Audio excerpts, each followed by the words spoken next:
Cool. And we are good to go in, just give me one moment. Yeah. 5, 4, 3.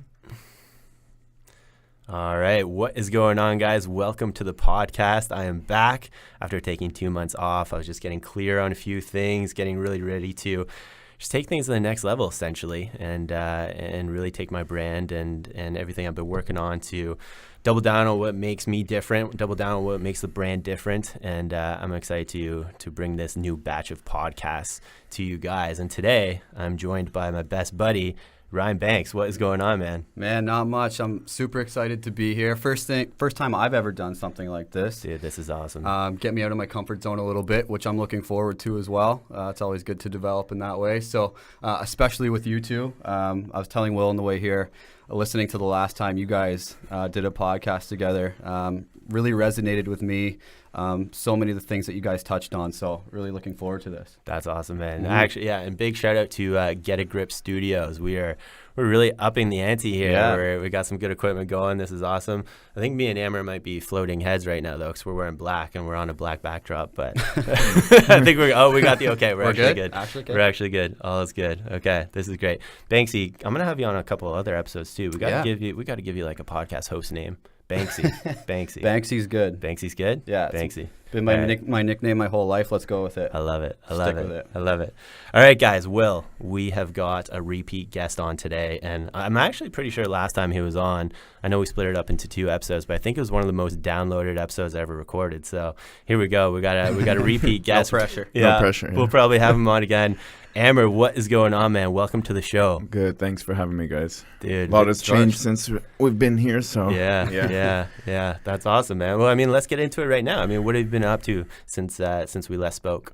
The last time we spoke, I was going through my injury, so I wasn't really doing too much at that time. Just kind of recovering, focusing on that. But a lot has changed in terms of our business, right? We were kind of forced to make a lot of changes and adapt to what we're doing because what we were doing wasn't really working. So, what do you mean by not working? We weren't really growing at the rate I wanted to, right? We weren't really growing. And a lot of that comes down to just being comfortable, complacent. You know, you're doing okay, and sometimes doing okay is a good thing. And it doesn't matter how strong of a human you are, you know, it's just our natural tendency to take that path of least resistance and continue doing what you're doing, because doing anything different is very challenging and stimulating and sometimes can be for anyone, a bit scary, right? You have a bit of fear when you don't know something, so you got to figure out the answers, and, you know, sometimes having your back against the wall is the best thing for you. So one thing led to another. Now we're opening our own headquarters, Hammer Fitness headquarters. Man, congratulations. Yeah. That's Awesome. huge. Thank you. Yeah. That's a dream of mine, too. I fucking love that. I don't want to call it a gym because it's not a gym. We are going to have a gym in there, but the purpose of what we're doing and why we're doing it is essentially to have a place where we can meet, where we can film all our content and just be very efficient at our work. That's something very important. That's something I realize that we're not as efficient as we can be, right? So if you're going here, you're driving there, you know, even coming here to do a podcast, things like that, we want to have a place where we could be doing everything that we need to do all in one.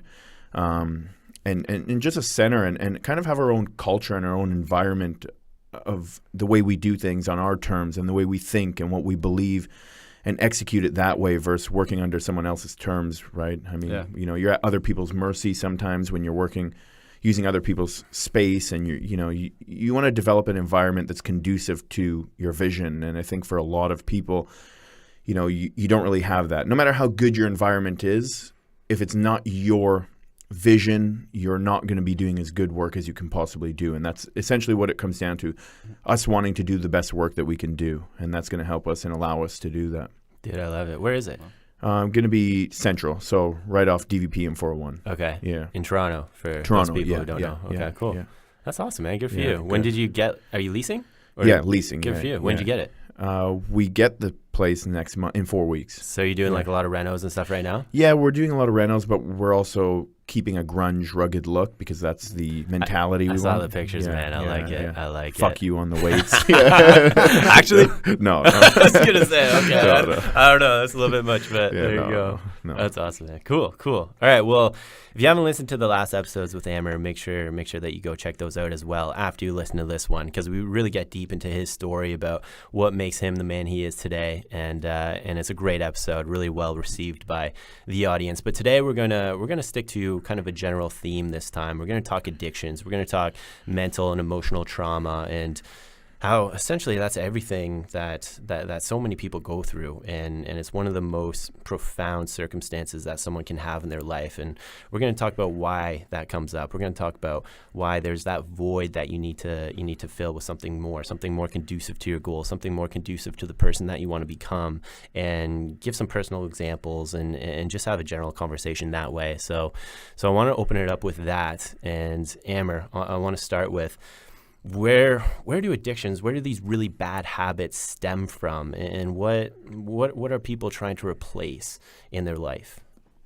I think the first thing to really understand about addictions, and this is not medical advice, so don't take everything I say for just kind of listen and relate to it and let things resonate with you. But one of the biggest things with addictions is that we're not seeking the activity itself when we're doing things. If you're addicted to smoking, you're addicted to sex, alcohol, work, working out, it could be anything, right? You're not addicted to the activity itself. You're addicted to the release that you get from it. That's why it's called a release. There's something in your brain. There's neurochemistry. When you release chemicals in your brain, you get a hit of dopamine or oxytocin, serotonin, endorphins, right? So we get that release. It ultimately makes us feel good. It makes us feel high. That's biological and that's chemical, right? So as a result of that, you feel really good and it reinforces behavior. So then you want to do it again. So you're constantly reinforcing behavior, not because you actually like doing the physical activity itself, but it's the release of it, Drug addicts don't like being drug addicts, People don't like being addicted to work. It's draining. It runs you down. It breaks you down.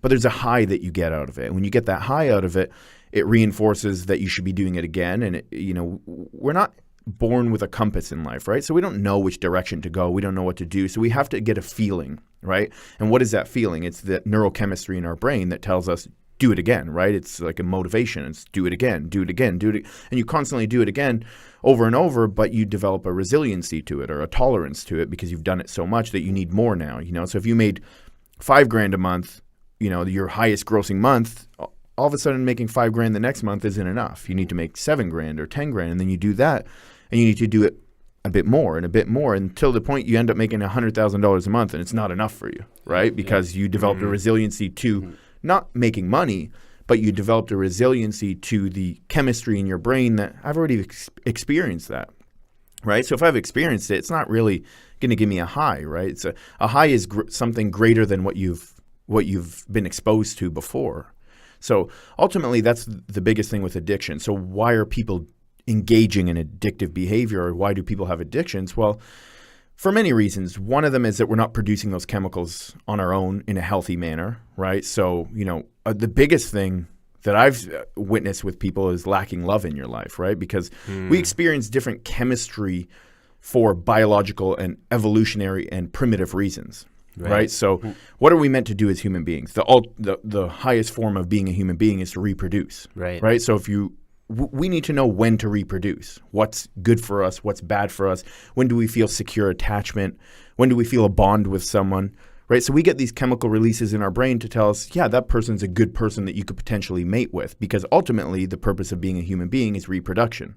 Right. And we can argue that, and people will argue that. Well, humans aren't, are we supposed to reproduce? Well, look, you have a dick for a reason, right? It's not to jerk off, right? It's ultimately so you can reproduce. That's the purpose of it. So our chemistry is all driven towards that, and survival, right? Reproduction and survival, staying alive. So, why do we feel an endorphin high, right? It's ultimately to mask pain, right? If you're running away from something that could potentially attack you, your brain perceives it as a threat. Ultimately, you're going to get an endorphin rush, because if you need to run for a long period of time to get away from that potential threat, you need to mask pain so that you could run longer, faster, further, and you're going to shuttle all energy to the purpose of fight or flight, getting away from danger, right? So when you understand neurochemistry and then combine that with psychology, you really start to realize that a lot of addictions are miswiring, right? It's kind of we're lacking things in our life. So people lack things. They don't get what they need to get from certain things, so they try to get it in another way. It's not that they really want to engage in addictive behavior. It's that they want to get that release that they're not getting on their own, so they try to find it in something else. You think the number one lack is love? Security, love, and I think it's getting progressively worse because families are becoming more fragmented. Yeah. Parents are spending less time with their kids. There's more stress and pressure to succeed in life, to achieve, to accumulate. So families are becoming more fragmented. There's more divorced families now than ever before. So kids are getting less. Me too. Mine too. You're a parent, right? So we're all parents. Right. Was your dad around a lot? No. Was it, your dad was around here and there? Yeah. Right. Mine was very present. But what effect did that have on you? You got to learn things in a different way, right? And there's only Yeah. certain things. You do need a feminine and masculine energy in your life, and you do need to get both of those because you're going to learn certain things from a male and you're going to learn certain things from a female. It's like people say, well, men are higher than women or women are higher, and with this feminist movement and all of that's taking place. And there's not one that's more important than the other. What's more important, the number 3 or the number 9? Well, you need both. Right, we can't do without the number 3, and we can't do without the number 9. Right. So as human beings, we need both of those in our lives, right? And you're going to get something totally different from both those. I mean, luckily for me, my mom is a very strong individual, so she taught me a lot. I had an older brother; he taught me a lot. But there's a lot more trial and error in life that you need to go through to get to that point. There's a lot more reflection. There's a lot more. You need a lot more awareness to realize about yourself and to constantly question yourself and to realize what you lack and then try to seek what you lack. And it's a long process to get to that point that most people probably won't get to because they won't face the reality of it. Right. Yeah, that makes total sense. I feel like for the 3 of us, we have 3 different levels. You would be level number 1. You would be level number 2. I'd be level number 3 in the fact that my dad was like around all the time, very, very loving father, things like that. But with what you were just saying, I feel like it was almost too much so, if I could say that, on the far end of extreme, because I always knew it was there. Exactly. Soft. No. That's essentially what I'm saying. That's essentially what I'm saying. It took me longer to understand that, okay, I need to go through these pain points. I need to understand that my parents can't protect me from everything, and I need to feel this pain. I need to go through this discomfort in order for me to build up into the person where I want to go. So by that same token, I'm the extreme opposite. That's what I'm saying. I'm just like, I'm a warrior. Right. Like I want to fight everything and everyone. Right. Sometimes I have to remind myself, okay, you don't need to fight everyone. You can Okay. chill today. Yeah. It's not you don't have to destroy everyone today, right? So I had to train myself to become that. So everyone's so different, but ultimately we're trying to get to the same point. Exactly. Right? Where you and I are a very similar quest. It's just in different circumstances, different paths. Yeah. Right. Yeah. Absolutely. Yeah. That's interesting. How do you find, you talked about finding something or seeking something that you lack. What are the ways that you try to do that the most, or you have done that the most throughout your life? Work, without a doubt. Work, goal setting, achieving, and for many years it took me reaching milestones in my life to realize that they were empty, right? Like you're going to make money, and when you finally make that money, you're like, shit, it's not what I thought it was. And then you're like, fuck, I need more. And then you do it. Or I need to achieve more. I need to accomplish more. I need to get smarter. I need to get more girls. Like whatever it is, right? You're going to constantly do that because you're lacking the chemistry in your brain. And ultimately, that chemistry in our brain that we're missing is oxytocin, the chemical oxytocin, which is the chemistry of love, which is the chemistry of security, which is the chemistry of feeling fulfilled, right? So if you're not full, you're going to try to fill yourself with something else, right? Yeah. And the beautiful thing about the chemistry of oxytocin is that it's long-lived. Like, so if you have love in your life, you don't feel less love today or more love tomorrow. You're just constantly loved, right? Yeah. So you don't need to mask that void with pleasure, right? So people that lack love typically seek pleasure, right? Because what you end up doing is try to engage in activity that gives you another hit of something called dopamine, right? So when you engage in work or achieving goals or sex or drugs or alcohol, whatever it is, you're going to get a hit of dopamine. It resembles the feeling of being loved, right? Because you're getting that same hit in your brain, which is like, oh, I feel really good. And, dopamine, dopey, you feel like, high, right? So, but if you had love in your life and true security in your life, you probably would be less inclined to seeking out pleasure to get that same chemical release, right? Which is short-lived. It's very short-lived when you're getting that dopamine hit. And it tells you to do it again and do it again because it's so short-lived. But when you have something that the feeling of security and the feeling of fulfillment, that's what happiness is, really. You're never going to wake up, and for people listening to this, you're never going to wake up in your life and say, fuck, I'm happy. Like, that's it. I'm happy forever now. And that's it. I almost think that as long as you are feeling good and fulfilled and content, you're in a good spot. And then you could feel moments of happiness, right? Yeah, like that's what it is, moments of happiness. It's not like a life of happiness, you know? I think there are a lot of people that would argue that, and that's fine. You can argue it. But especially in the world we live in now, you know, North America, where there's this movement of, you know, like, you know, people are quitting their jobs and saying, well, you know, if you want to be happy, you know, we need to go back to how we once lived as cavemen and just, you know, spend time with your family and not work. And, you know, now we're just pushing too much. We're trying to push the envelope and achieve things at a rate yeah, that's true. But, you know, you go to third world country, you go to Kenya, you go to Ethiopia, you go to these countries, people are pushing carts for 10 hours a day that weigh hundreds of pounds to get to the other side of, you know, the city because they're trying to collect food. Would you say that's not work? That's more tedious and more hard labor than any job we do here. So, yeah, sure, you live in a third world country, you have, you know, you're around your family all the time, but you're still working. It's a different type of work, you know. Maybe they're doing a bit more of what they should be doing or what humans should be doing, which is to be physically active. And I think that's what most people lack in their life. We're just not utilizing our brains and our bodies the way we should. We're not utilizing our chemistry. We're not utilizing our physiology. We're not utilizing our physical ability. And therefore, we're not releasing the chemistry that we need. If you have health, wealth, love in your life, then you're going to be fulfilled, right? Yeah. Well, yeah, man, to build off that exact point, I mean, all three of us have very humble beginnings. But who are the most depressed people in the world? Some of the most depressed people in the world. Rich people who have been giving everything their whole entire life because they have no reason to feel those feelings. They have no reason to put in that work and see the reaps of what exactly they could achieve. And it's just so interesting to look at things that way as well. Yeah, absolutely. I think for many years of my life too, I was resentful of the fact that I had to work so hard. Me too. Right? I was like, almost like, fuck, there's these people that have nice cars and they have this and and for people that are younger listening to this, like you're 23, 21, these are hard ages, I think, you know, 19, because you're looking at people that have been given things and you don't have those things, you know, and I started from nothing, literally nothing. I've been working since I was a kid. Yeah. So you look at that and you almost resent that and you wish that you can have that.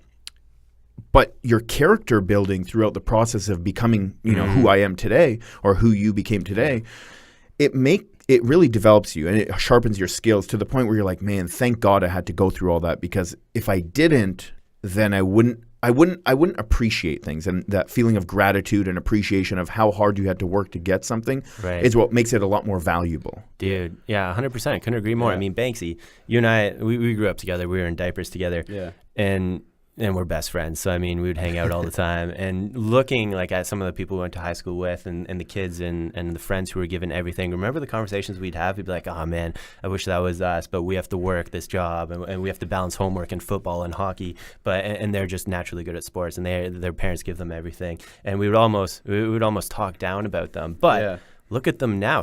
We won't name any names, but look at some of them now. They're still working like at the bar, like nothing against that, and then look at us now. Exactly. And so it's interesting. And I mean, same with you, but on a different scale. Yeah. You're so right. And looking back at it, when we had to put in that work and the time, it's just like, fuck, like this sucks. You're right. And you're looking at those guys. I would say it's been in the past few years that I've realized that I have been so thankful for that. Yeah. Where I've had to, you know, study harder than everybody, go to the gym harder than everybody, you know, practice, whether it be hockey or soccer, whatever it might be.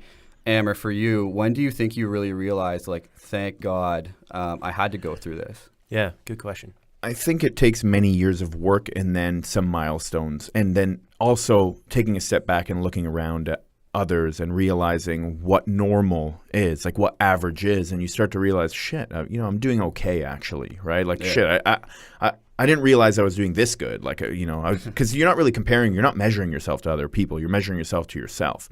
So, you know, and not to say it makes you feel content and you just stop, but it's like, okay, you know what? I should give myself a bit more credit, right? Because, you know, when you have things handed to you, there's no growth in that. You know, like the way I look at things is you can, you know, I could be working wherever, give me any job, you kick me out of that. airdrop me somewhere else in the world and I'll succeed, because the power to succeed is within me now. I developed that. Like, it took a lot of years of developing the skills of learning how to work hard, learning how to do things, learning how to seek answers, learning how to become successful, learning that the belief in myself that I could do anything. Like, I could really do anything as long as I'm committed to the process. And that's a big thing, is being committed to the process and realizing that the process is the most important part. It's not the destination. It's not achieving things, because that's when the high is done. That's a very short high. The process is a very, very instrumental phase that a lot of people don't want to go through now, because it's hard work, right? It's dark. It's depressing. You gotta grind hard for a long time and stay committed when there's no reward. There's no dopamine rush in the process. You're not getting that instantaneous gratification where it's like, good job, do it again, right? You get that at the end.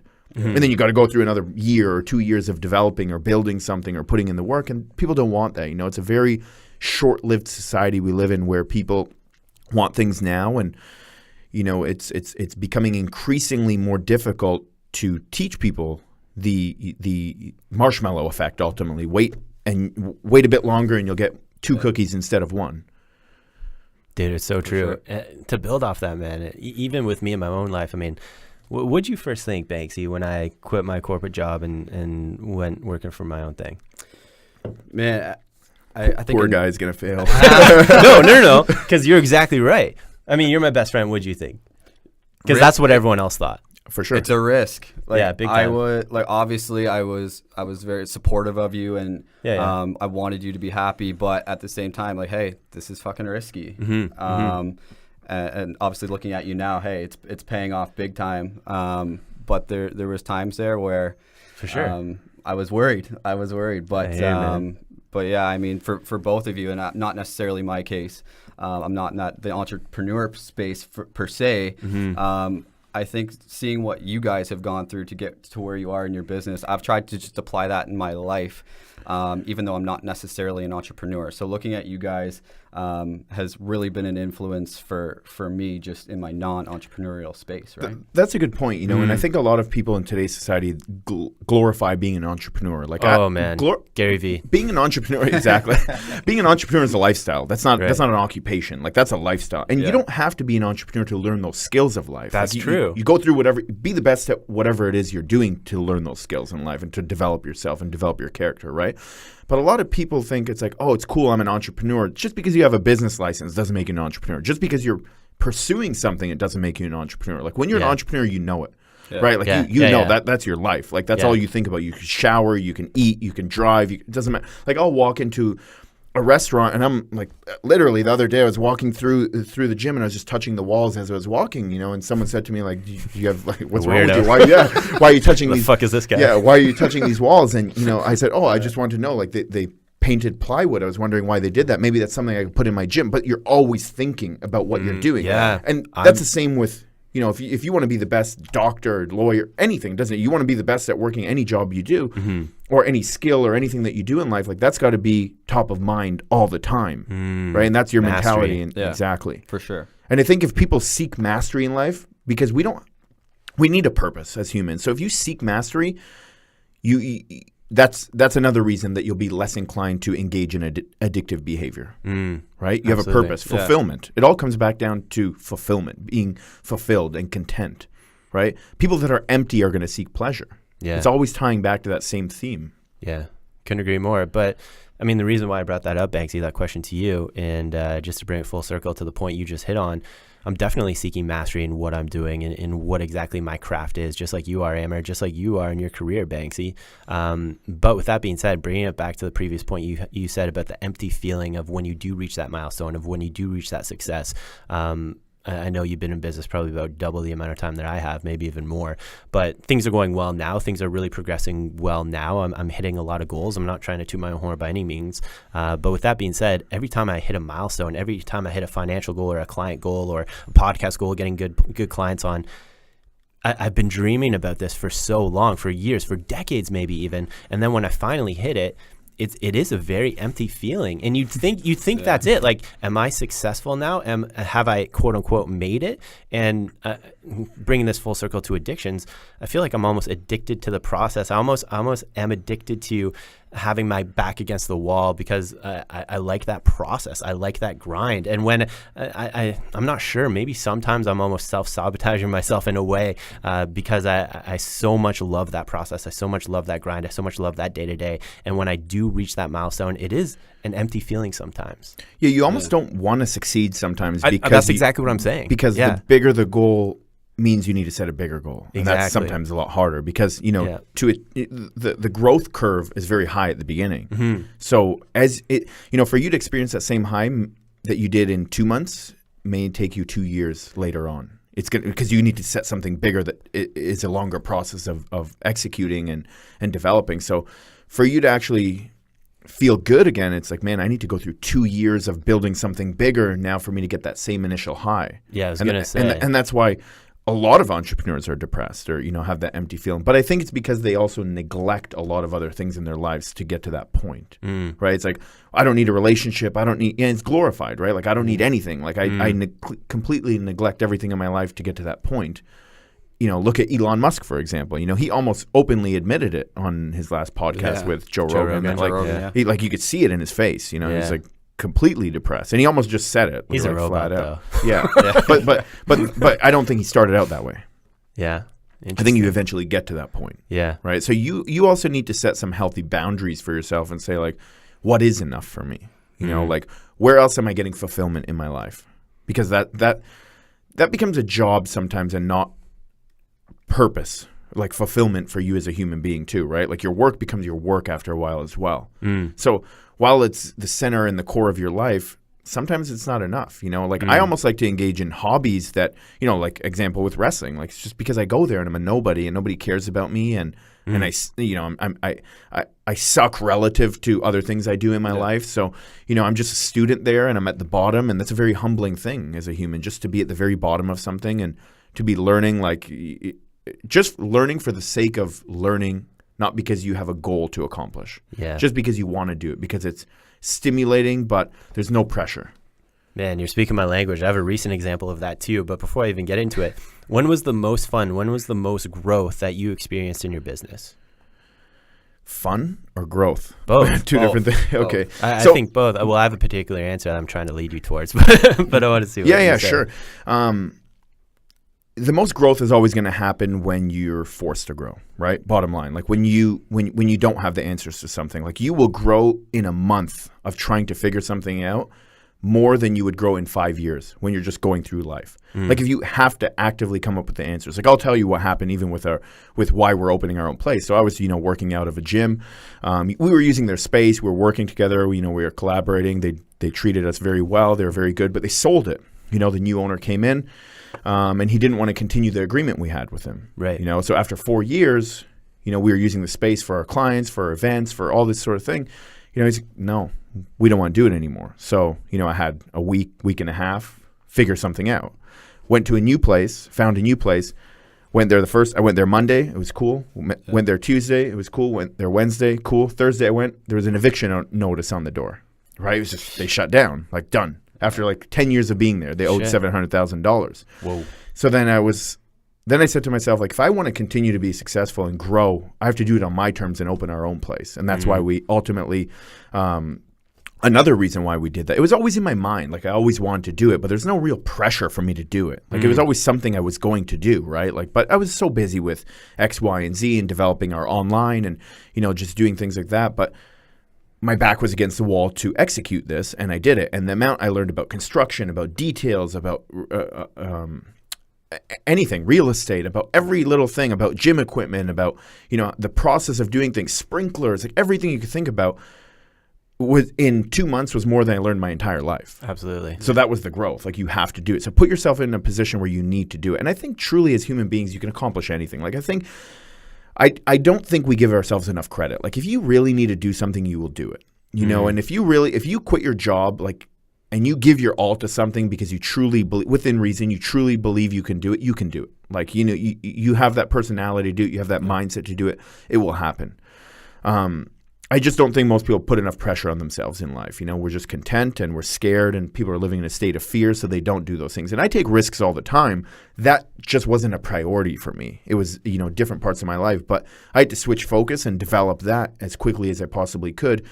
Find a place, just figure everything out as I go. And I'm still figuring out everything as I go. We haven't even started renovating yet, but I'm figuring every detail out as I go. And that's where the growth comes from in life. There's no other way around it. Pain is going to cause you to grow because you're going to have to figure out the solution. So constantly putting yourself in a position of waking up and not knowing the unknown. Like you wake up and there's no certainty in what you do. And when you wake up, you got to figure out the answers. And that's the feeling of being alive, to be honest with you. Like it's bittersweet because it's coming to an end. We're going to open the doors and I'm thinking to myself, fuck, I grew so much in this short period of time. I want to do this again. Like someone else kicked me out, And that's exactly what I'm saying, man. It's that when I reach a goal, it's the exact same feeling. It's like, fuck, okay, well, now what's the next thing? Now what's the next thing? Well, now what's the next thing? And when am I ever going to get that fulfillment that I'm seeking? And I feel like I'm not. That fulfillment that I'm seeking is in the process. It's in the journey. I just need to wake up every now and then and just enjoy my surroundings and understand that this is the reward in itself. Yeah. Like I work a lot of hours, but what keeps me grounded is the contrast of when I look at people that are working a job there's no growth in it for them. And they have to go from 9 to 5. I work more than 9 to 5, but they're going from 9 to 5 to do something they hate, and there's no personal development, there's no professional development. And then, I feel a sense of gratitude. Like, I have to work hard, but I get to work hard and develop. And that to me is very rewarding. So you know what? Having that contrast constantly in my life and realizing and assessing and reminding myself that what I do have and the ability to be able to wake up and do this is a very fulfilling thing to me. And that's what keeps me grounded. I never had that for many years. And truthfully, it really took me getting injured this year, not being able to walk for a few months. And, and I'll tell you, I haven't even said this to anyone, just being on painkillers all the time. It took me going through that to really appreciate not even, I said to myself at one point in time, I don't even care if I work out again. I just want to be able to walk again. Yeah, right. shit. So it was that bad. And then you realize we take everything for granted. We don't appreciate the things we have until it's taken away. And sometimes you need to go through that and you'll realize and appreciate it. It's like some people will complain about the smallest things and, meanwhile they're miles ahead of people that have far less, So it's being able to appreciate things in your life. And I don't think most of us do a good enough job of that because we're constantly seeking more. So you have to have the mindset of wanting more, but constantly looking around and assessing other people and their circumstances and realizing that, it's not where you are is a pretty good place. The ability is a pretty good thing to have because some people don't have the ability. So just having the ability alone is a very powerful thing. Right? So that keeps me grounded. It's constantly assessing that I have the ability to do a lot of things in life. Yeah, and I was going to ask just on that topic, do you find that you're pretty naturally grateful? Or because I know Will, for example, for me, he does this thing every morning where he has like a grateful journal, where he will write things down that he's grateful for. And I've implemented that into my morning routine. Is that something that you do, or do you just find it just comes naturally to you? It doesn't come naturally to me, and I don't write anything down or do anything like that. But it's a constant reminder. It's almost like a habit in my life now that I've created, right? But something that helps me a lot, and this may be a bit selfish that I do, is that I try to make myself available to people to help people that are below me, quote unquote. I'll use that term loosely in terms of what I'm doing. If I'm pursuing something and I'm more successful in that given field than someone, I'll try to have that someone around me that is less successful in that field because it's a constant reminder of where I once was, right? And just having people around me like that where I try to make it a habit of giving back to certain people in terms of my time or my knowledge, even if it's 10 minutes. But when you do that, it's a reminder, like your humble beginnings. Like, man, I remember being there. I remember how much it sucked, and that, again, having that contrast to realize like I did come a long way, and I don't think we do that enough because we are pretty selfish. We're always looking at who's above us, right? We're never looking at who's behind us. So sometimes looking behind to see who's there, and it keeps you hungry for one, right? Because you're like, man, I remember being that hungry. We get a bit lazy in the process. You're kind of like, shit, I don't work that hard. But you become more efficient. You learn how to work smarter. So you don't need to work as hard. Let's be real, at some point. But, so it keeps us hungry, but it also keeps us grounded to have those people around us that we can, because we learn from them essentially too. Even though they've done less in our field, in our space, we're still learning from them because we're learning how to be humble, and we're learning how to be grateful, and we're learning how to appreciate things, because I remember what it's like to be over there and it sucked. Yeah. I remember what it's like to, like work in a restaurant and it sucked. I remember what it's like to never be like, it didn't matter how many hours I worked at the restaurant or how hard I worked. You're never going to make more than $3,500 a month. Like, it's just, you're never going to do it. You work as hard as you want. It's never going to happen. Because there's no more growth in that restaurant or in that position, or in a shoe store you work. You're never going to make more than $2,800. Like, it's just not going to happen. Whereas, like, we have the ability to make whatever you want and achieve whatever you want and grow whatever you want and create whatever you want, because you put yourself in a position to do that. So you need that reminder in your life, and whether that's a journal, you write it down. I don't really do that, but it's maybe a practice that I have in my life. People around me that I have in my life that I probably. For many, for a long time, I probably thought, well, I don't need people around me that are doing less than me. I want people around me that are more successful. And we're always, we always hear these cliche quotes. You got to be around people that are achieving more than you, that accomplish more, that are doing more to become more. But you also need people around you that have done less. That's very important as well. So, the most successful people in the world are always giving back. And they're giving back for a reason, because, hey, you can make $100 million. You're not any happier at $100 million than you were $50 million. And you're not any happier at 50 than you were 10 million. Like that, your happiness scale doesn't go up. So you need something more in your life, and you giving your time and your effort and your wisdom to people is what's going to ultimately fulfill you a bit more. Man, 100%. Even me with my business, I've found that I've grown exponentially even in this just past year, because I've focused more on giving to my followers, giving to my clients, giving to just people around me. And that's all coming back to me this past year. And I've just been focusing on that rather than working so hard, rather than grinding, throwing spaghetti against the wall, seeing what sticks. I've just been giving my time, giving my energy, giving value in all situations. And it's absolutely amazing how that the rewards that you reap from that is insane. And do it for selfless reasons, right? That's what I'm saying. And you're not doing it for selfish reasons. But No. I realize this because there's something that I've seen a trend even online where people say, you help people and they take and it's not, so why should I help people anymore? Like, people say that within, some sort of context, that same thing, right? But the purpose of giving is not to expect, right? Give without expectation. Like, you're not giving because you expect something. But even us opening our facility, our headquarters, I realized through the process how many people I actually helped because of how many people wanted to help. If you wouldn't even believe half the stuff that happened in terms of developing the place. Like, I needed someone to do the floors. Oh, one of my guys like, hey, look, I'm doing the floors. I don't even want to pay for anything. Like, I just want to do it all for you. Literally right now, I was in the parking lot on my phone, and someone messaged me, and he said, I want to help however I can. Like, whatever I can give, just because you give back. Like, that's what people say. Just because you've helped me so much, I want to give. I said, okay, cool. Like, do you have any skills? Like, do you have any? He's like, actually, I'm a fire sprinkler protection guy, whatever.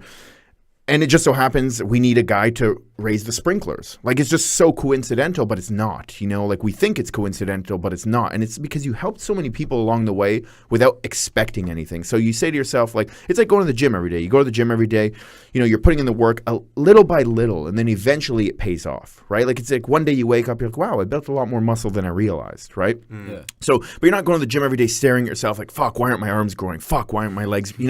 Because if you do that, you're not going to be successful. Like, you have to take it day by day and just do it because that's a part of you now. Like, you give because that's a part of you now. And you're not, people will screw you over, people will take and not give back. And you'll question, like, why do I help people? What's the point of helping all these people when I'm getting screwed over?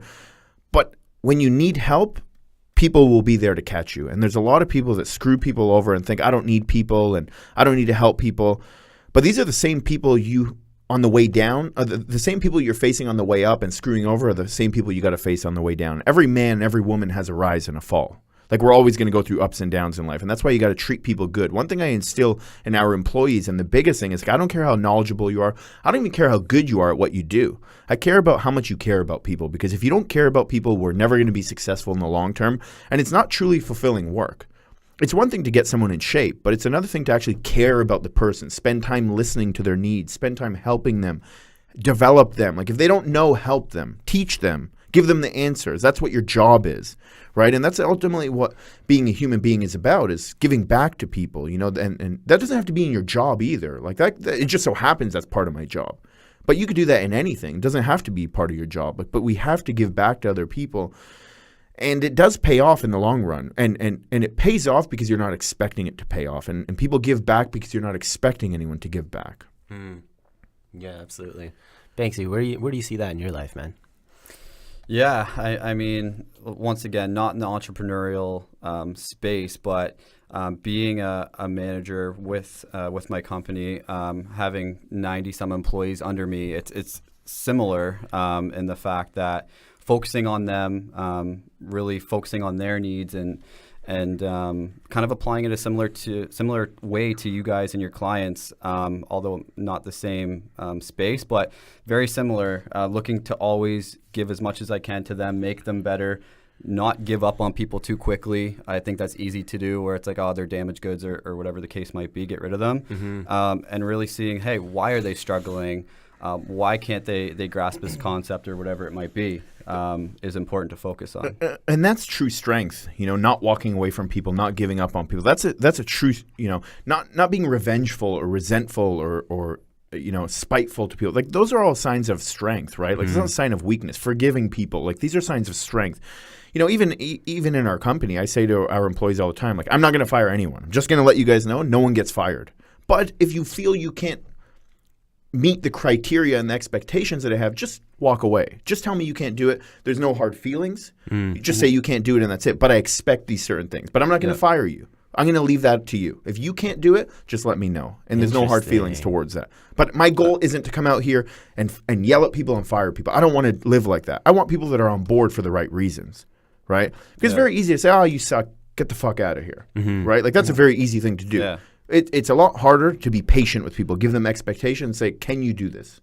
If you can't do it, then just let me know. And then you don't want to be here because you're not going to fulfill what I'm asking you to do. So why would you even want to be a part of this?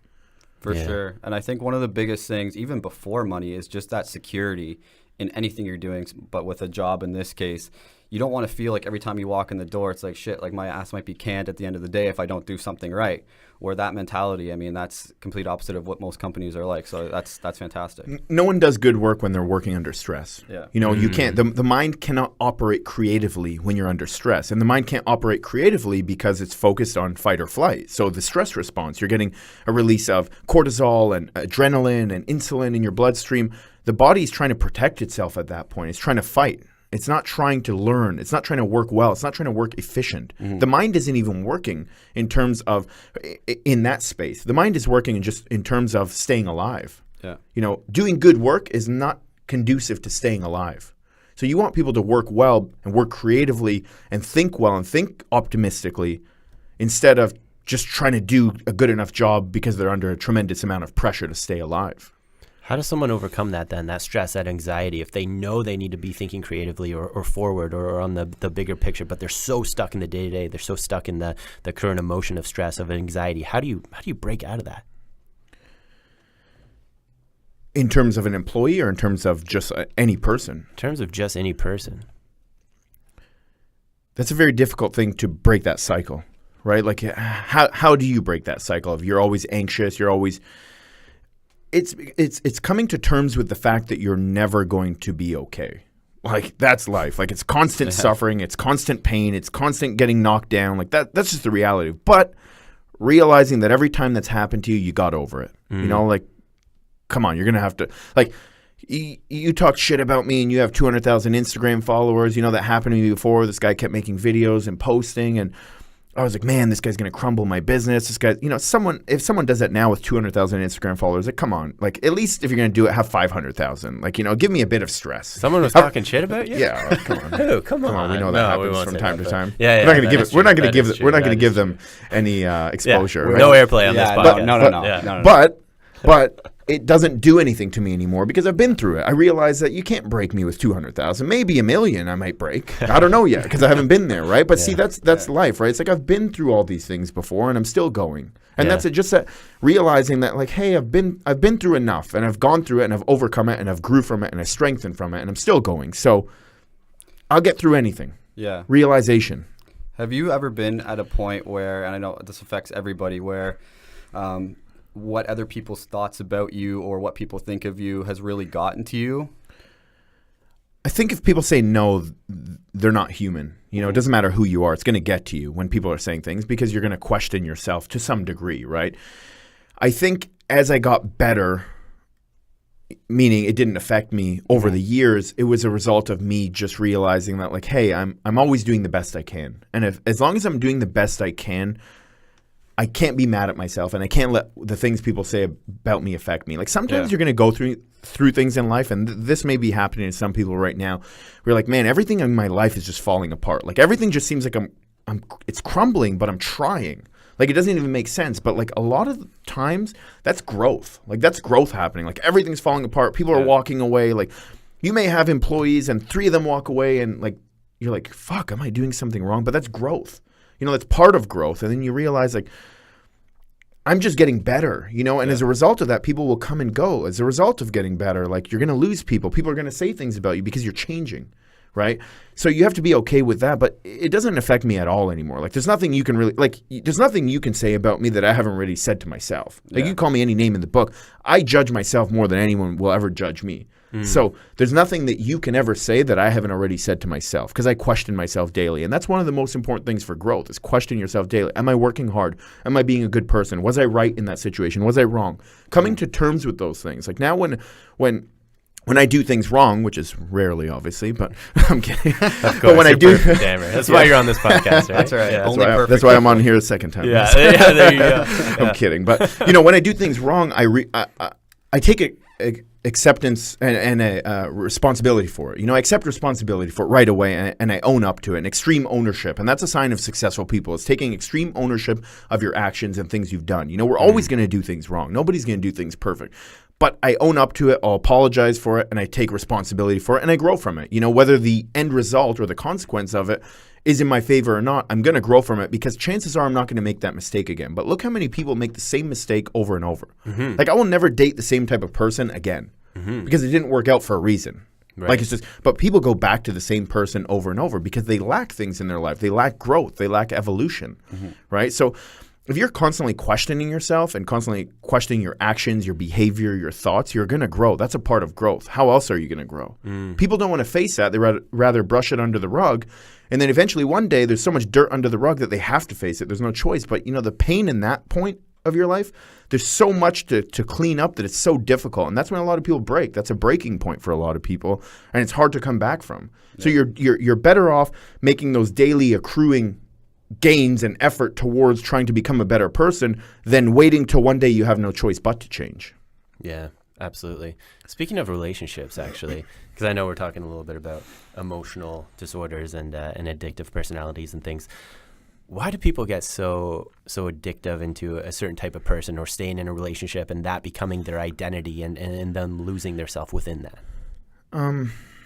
There are many reasons, but, we all know Freudian theories, like you look for someone that's like your mom or you look for someone that's like your dad. And a lot of that can be rooted, a lot of relationships could be rooted back to that, whether in a good or a bad way. So you're looking for someone as a man that's like your mom. You're kind of like, you're looking for a woman that kind of resembles the qualities that your mom has and embodies that because in your mind, that's what a woman was for many years of your life, right? And you kind of just develop that understanding that's what a woman should be or that's what a man should be, right? So now, the opposite end of that spectrum is that you also seek what you didn't get, or you seek, sometimes people will be in a relationship because they get a lot of attention, reinforced attention, whether it's good or bad behavior, because they never got attention when they were younger. Yeah, exactly. Right? So they're seeking attention from someone, and any type of attention is better than nothing because all they're used to is nothing. Right? So there's no I can't just make a blanket statement about like why we're in this type of relationship or that, because it all roots back to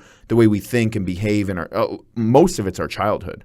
Because our childhood ultimately dictates what we believe to be true, what we believe to be right or wrong, or what we desire. So that's one example. You didn't get attention, you're going to try to seek it from someone, and chances are if you're as a young female, a girl growing up and your dad was emotionally unavailable, a lot of these girls end up, when they grow up older, they end up going out with guys that are emotionally unavailable because that's what they know a guy to be. Or they go out with a guy that's the total opposite, that gives them attention in a bad way. Or, so as a person, in this addictive, toxic cycle, you got to break it and realize, like, why am I going with this person? Like, do I actually love this person? And I think we can love anyone. So I don't think that there's one person for everyone. I don't have this belief that there's one person in the world for anyone. I believe you can adapt yourself to thinking that, and, we're more compatible with other people. But you need to realize about yourself, like, why are you seeking that person? Is it because you lack something? Is it addicting to you?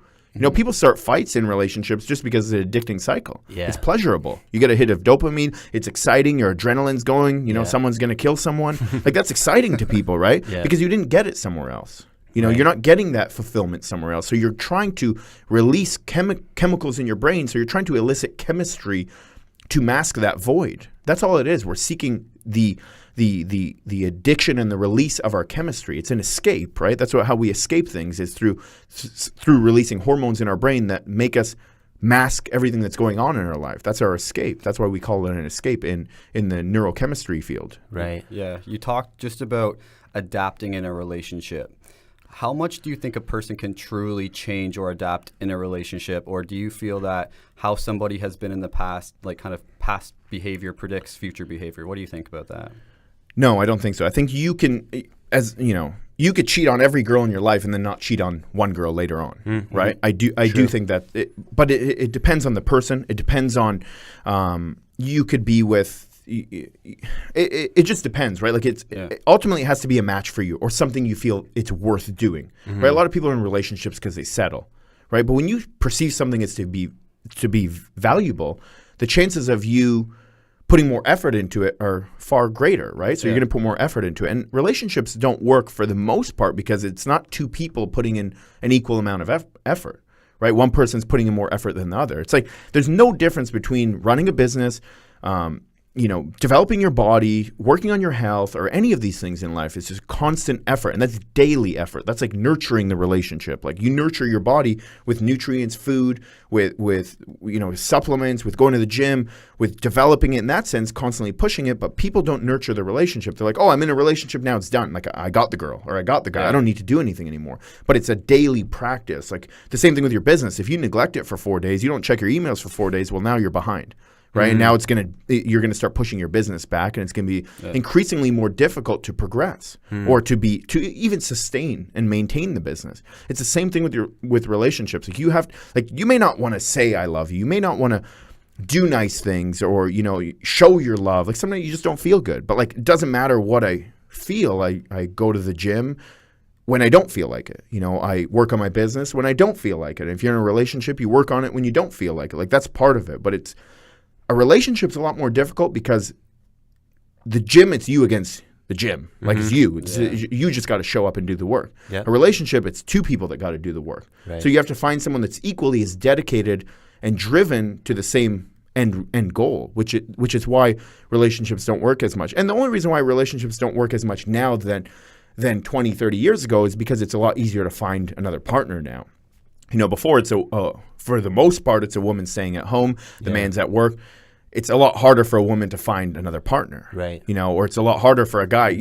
Our circle of influence is a lot smaller. Like the only people you knew before was the people at work. That's all, or your family, right? Whereas now it's social media. I could find someone. I could go in my DM and find 100 other people. Yeah, like that's the mindset, right? It's like so. Then what we have is people with one foot in, one foot out all the time because like, don't know if I'm getting everything from this. So just in case, I'll keep another 10 over here. Yeah, and if that doesn't work out, well, then I could easily go here. And so you're never really getting hurt. You're always protecting yourself from getting hurt because how can you get hurt when you've already covered your bases? You already have someone else on the side that catch your fall, that could catch that fall, right? So you never allow yourself to fully fall. And then as a result of that, you're never allowing yourself to be fully vulnerable to getting hurt, right? And that's ultimately what people are doing now, because there's more opportunity. There's more exposure to having other partners. Yeah. Yeah, I always make sure I keep my Tinder and Bumble profile going in case Ash and I don't work out. Yeah. I'm kidding. Always. She's behind. I'm just kidding, Ash. I hope you didn't hear that. What But I does she swiped look on like yours in the other day. Did you? Yeah. Come on, you didn't reply, man. I'm kidding. This is a joke. This is a joke. She's going to kill me. Anyway, no, I absolutely agree, man. How can you always make sure that you make yourself emotionally available in a relationship? Because I think that's such a key part. Dedicating time to it. Yeah. You dedicate time to your business. You dedicate time to to the gym. You got to dedicate time, energy, effort. That's the recipe for success, right? You put in the time. Just showing up is not enough. We know that. You give an hour to the gym. You go walk around the gym for an hour. You're not going to make any gains. But you have to be there. So you have to give your time. You have to give some time to it. Then you have to actually put effort into to taking action. Right. So, and it's evolution too, right? Like anything that we do evolves. So it's a learning curve. It's a constant learning curve. Like, oh, that's not working. Let's readjust the formula and keep going, right? So I do believe two people can end up together and end up together for a long time. And, that's something that's definitely realistic. It's like saying, well, and people do say this, like relationships, they're not supposed to last a long time. Well, that's like saying like your body's not supposed to last a long time. Or your business is not supposed to last long. It can, and and if you want to make it work, it will. Yeah, I guess that's true. Never really thought of it that way. Yeah. Yeah, me neither. Yeah. That's a good point. Yeah. That's a good point. We're all in relationships here, right? You how long you? Yeah. Okay. On the fence. Okay. Yeah, I'm always in a relationship. Yeah, I guess that's true. Anyway, Banksy, Yeah. you're good now. Love Shay. Shout out to Shay. Yes. But in the past, you used to completely go into a relationship and almost cut everything else off. Why was that? Man, that's a good question. You really put me on the spot. Yeah, now. I'm sorry, but just Can we can't go just back pop to in my asking head. Amer questions? No. He's gonna pipe in. He's like, shit. You're going to get caught now. Yeah, no kidding. You know what? Like, I don't know if I fully know why. I think it's comfort, right? It's like that person is always around you. They're always there for you, like you said, like validating you or giving you attention or whatever it might be. And it's just you're drawn towards that. I know that's probably not the greatest of answers. No, that makes sense. And I'm sorry for neglecting you in the past. I apologize. I love you. But anyway, I think that was it for me. It's just that sense of comfort. They're there for you every single day, no matter what. And that was it. Yeah, man. Yeah, that makes sense. Interesting. What do you feel about that, Amer? About just being comfortable in a relationship? Well, just to the question that Will just asked me, what would your answer be to that? Ask the question again. So I feel like some people, when they get in a relationship, and Ryan, you're good now. We're all good. I feel like they completely shut themselves off from everything else. All other relationships, they just double down. They go all in. How do you find that balance? That's wrong as well. Yeah. There's a burnout. Right. You're giving too much to something, and you need a life outside of it as well. Yeah. Like it goes back to what I said earlier. You can't just put everything into your business and neglect everything else. That's not happiness either. Right. Right. Like you have to have a degree of balance. Like, if we look at Aristotle's theory of health, wealth, love, like I truly think that you need those three things in your life. And I do think to a degree it's like a teeter-totter. You give a bit more to one, but then you pull back and you give more to other things at other points in your life, right? But you can't just go all in. That's a recipe for failure. And give nothing to anything else, because then you guys are fighting with each other all the time. You have no escape to anything else. You're not working on anything else. Yeah, that's true. It's unhealthy. In terms of finding that balance, do you believe like kind of living your life in seasons, so to speak? Like you double down on your business for a while, you double down on your relationships for a while, and that's kind of how you live your life? Or do you believe that there's balance in every single day?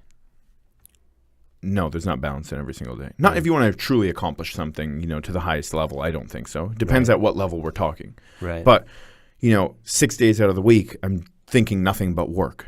Right. And then maybe on the seventh day, I'm going to give more to other things, right? Like that's the way it is. But I just think it depends. It's stages, right? Like you're never going to go through your business every single day of your life where you're fully just trying to grow. Like, there's stages where you sit back and you just kind of reap the benefits of the work you've done, and then you put energy into other things. So it's kind of just like constantly, putting more time here and then pulling back, putting more time into this and then pull yourself back a bit.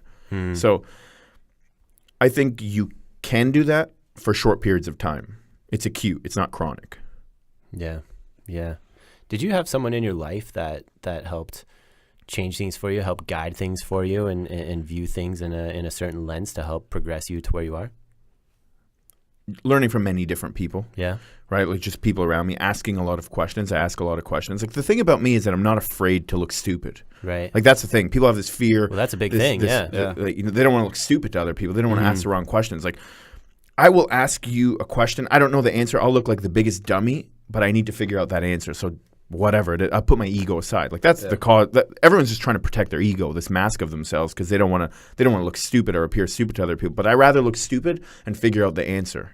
Yeah. That's more important to me, figuring out the answer so that I can grow, than your opinion of how stupid I look or how dumb I look, or, oh, I didn't realize Amer didn't know that much about this. Well, that's why I'm asking, because I want to get better. So when you put your ego aside and you take the mask off, you really realize that you can accomplish a lot more, you can grow a lot more, you can learn a lot more.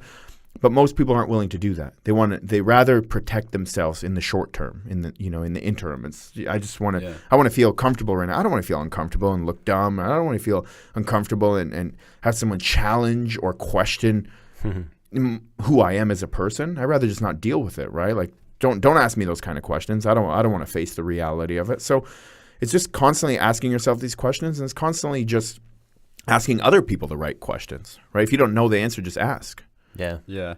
I think going back to having a lack of happiness in your life, trying to make other people satisfied or be something you're not just to please somebody or not take a risk or whatever that might be, that's a big way to make yourself really unhappy, which I think I've done for a lot of my life. I'll fully admit it, where you're trying to not take risks because I don't want them to think I'm dumb or think I'm doing something stupid, where once you let go of that, I think it's fear of judgment. Exactly. I think you bring a lot more happiness to yourself when it's finally, okay, I don't give a shit what they think. I'm going to do it. I don't care. So that's a good point. Yeah, absolutely. I think you got to take messy action in a lot of things in life. I think so many people really try to get all the information they can, really get all the knowledge and understanding that they can, and they just get stuck in this cycle of motion and never really making that measurable progress, that measurable action. How do you suggest someone break out of that, Amer? If you followed me 4 years ago, you'd see I used to read a lot. I used to do a lot of reading, but maybe even a bit more. 5 years ago, I used to do a lot of reading, but very little action. It's like I had all the answers to everything. I could sit here and talk to you about every theory in the world, but I didn't have real life experience. And I grew the most as a man, and I became a man from a boy when I was taking action on things and having responsibility in my life instead of just reading about it. You're not going to live and learn and grow through other people's experience. You could read every good book in the world, but if you haven't experienced true pain, true growth, true discomfort yourself, you have no reason. There's no pressure for you to get better. So it was just really exposing myself to everything, like working as hard as I can. I used to have this mentality in my life where it's like, that's not even worth my time. I'm not gonna bother with certain things because it's not worth my time, until I realized that it wasn't about worth my time. It's about worth the experience, right? Like, so when I started to experience things more, like I've made money online where it was very easy to make money online. And then I would say, well, why would I go work with people in person and spend an hour with them? Even if they were paying me X, it's not worth my time, But then I realized, but it's not about the time. The reason why I work with people in person, it's about the growth. It's about the learning. It's about me being able to apply things that I've learned. It's about me learning from them as a person. So, I used to have this entitled mentality where it's not worth my time. And a lot of people have this. I'm not going to go work at that job. It's not worth my time. So you're equating the only thing your time to is money. Not to experience, not to wisdom, not to growth, right? So what did you do instead? You did nothing instead. So how was that any more worth your time? Like, there's a lot of people now that have this mentality. They just want to make money online doing nothing. And that's great until you realize that you can make double the money. It's not going to change you at all. You didn't learn from it at all. You didn't grow from it at all. Very little. You grew maybe to, you tweaked the formula a bit, and you learned from some people here and there. But when you have to go through things and experience and communicate with people, something we do a lot less as humans, that's when you're growing a lot. Communicating with people, learning from people, asking them questions, learning from people that know more than you. Almost every single one of my clients that I work with in person, I mean, most of them, some worth 10 million, worth 100 million, worth 50 million, and they have a lot of knowledge in relationships, and they have a lot of knowledge even in health in other ways. They're experts in health in other ways, or they have a lot of experience traveling the world. So they have all of this experience that you can learn a lot of the blueprint to life just by asking the right questions. Did you have like a linchpin moment or anything where you made that shift from just staying in motion, reading all these books, reading all these textbooks, to taking action on it? I don't know when specifically. So it's a natural progression. Yeah, it just kind of happened. I just kind of realized that maybe it was milestones, like I said earlier. You reach certain milestones and you realize, cool, I reached a milestone, but I didn't really grow too much as a person. You reached a achievement milestone, you reached a financial milestone, you reached a physical milestone, but you didn't really grow too much. Right. And I think we neglect one of the most important things as humans, which is human interaction. As now more than ever, we're neglecting that now more than ever. And communicating through a text message is not human interaction. Right. Like if I have a problem with someone, I call them right away and I'll solve the problem right away. Whereas now when you're dealing with conflict with people, you try to call them and they'll message you back. They don't want to deal with the conflict on a phone call or face to face, right? Because it's just not normal anymore. People don't do that anymore. So we are regressing in terms of communication and our ability to communicate ideas and thoughts and deal with things, tie loose knots in our head. But so I think we're regressing a lot as humans as a result of that. We're lacking that communication aspect. And I think there is going to be a tipping point one day because humans are going to realize that's a very intricate part of being a human being, is being able to express, being able to communicate, being able to feel human interaction. It's part of our chemistry as well. Yeah. Serotonin, oxytocin, these chemicals in our brain. This goes back to why people are more addicted to things now than ever before. Why people are more depressed now than ever before. Why are people more anxious now than we were 20 years ago? Like the rates are climbing significantly, like exponentially higher. Why? Because we're getting less and less of what we need. The physical activity, releasing the physiology that we need. Yep. Engaging in our mind, releasing the chemistry that we need. So we're getting less and less of this, and as a result of it, we're becoming more depressed as a society. We're becoming more anxious as a society. The more I learn about these things and I apply these things in my life, the less depressed I've become. I was more depressed 10 years ago than I am today, where it's the opposite for most people. They're becoming more and more depressed because they're becoming more and more isolated, more and more antisocial. Not saying I don't have those moments. I think we all do as human beings, whether it's unhappiness or depression, whatever you want to call it. There are lows, and that's part of being a human. Like we shouldn't even try to get out of feeling that way, but we don't want to feel that way for extended periods of time. Having moments of it's a very good thing, because when you have those good moments, a good contrast makes you feel good. It makes you realize like, shit, this is what feeling good is. And I only know this because I know what feeling bad is like. But if you felt good all the time, you wouldn't appreciate it. It's just normal again. Yeah, that's true. Yeah. What tipping point are you referring to? What do you think we're going to experience as a society with all of the direction it's going? We're going to realize that we need to communicate with each other more. Yeah. We're going to realize that that's a big part of being human beings. We're going to realize that we need to be more physical again. Yeah. Right? We haven't even seen the worst of diseases yet. Like we haven't even seen we're not even there. We're not even close to seeing it. We're going to see in the next 20, 30 years how much more disease manifests in people. And rightfully so. It's human biology and it's human physiology and chemistry that's going to happen. It has to happen. You're not utilizing your body. Right? So you're stressing now more than you've ever stressed before. You're shutting your immune system off. You shut your immune system off because your stress response is on. Your sympathetic nervous system is on. So your mind is always stressing out because of these perceived threats, which is not really a perceived threat. It's just you not being able to manage your anxiety or your depression. Right. So you're always stressed out as a result of it. There's more pressure now than ever before, and we don't have a release, an actual healthy release. We have less love in our lives than ever before, and as a result of it, we're allowing disease to manifest. Disease are in our body already, and they only start to grow when we suppress our immune system. And the reason why we suppress our immune system when we're stressed out is because your body doesn't need to fight off anything that can kill you in 10 years like a disease when it needs to keep you alive today. And that's fine when there's acute stress or acute threat, like a short-term perceived threat. But it's not okay when your immune system's constantly off. And it's constantly off because you've just suppressed it. So you allow disease to manifest. Right. Interesting. I noticed that in my business too. There's such a rise, like you were saying. Everybody wants to go online, just make all this money, and completely automate their shit. Whereas for me, and same with you, it's very one-on-one interaction. There's a lot of human component to that, and I'm finding a lot of dissatisfied people coming to me online saying they worked with this person, worked with that person, had no interaction. It was just pre-built out programs, absolute garbage, and they'll essentially pay me whatever. They just want to work with me so much because they want to work with me as a person, not my specific. They don't care about your knowledge. They don't care about anything. Exactly. It's you as a person. It's what you can provide, the reciprocation as a human being. And that's, if we're talking health and fitness, or if we're talking like business, entrepreneurship, training, whatever it may be, that's when they see the best results too. It's not exactly the PDF that you sent them. It's you coaching them step by step through your system, through whatever it is that you believe in, whatever methodology it is that you're preaching. That's where the transformation is, not necessarily just information, because that's the age we live in, an information age. But if we're talking business right now, if you build your business around a transformation model, you can write your own ticket. Yeah. Let me ask you a question. What defines a human being? Oh, that's a good question. That is a good question. Will you go? Community. Okay. I would say community. I'll double down on that, but you go.